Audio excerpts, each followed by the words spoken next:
St. Gianna Oratory presents Daily Thought to St. Francis de Sales for April 23rd.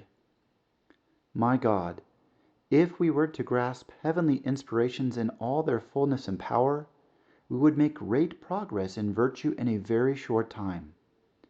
No matter how abundant the source of the water is, the water does not enter the garden in proportion to the source, but in proportion to the canal that carries it. In the same way, the Holy Ghost, as a source of living water, surrounds our heart on all sides to scatter his grace according to his pleasure.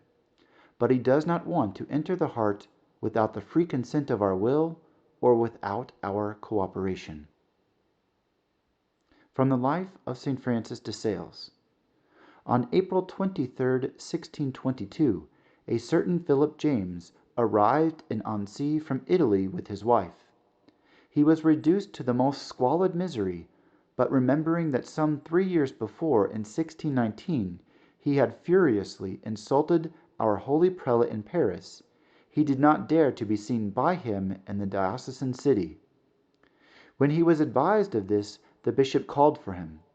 The poor man came and threw himself at his feet, assuring him that the bishop's modesty and humility had been a major factor in his own conversion to the Catholic Church, more than all the discussions with the doctors of the university.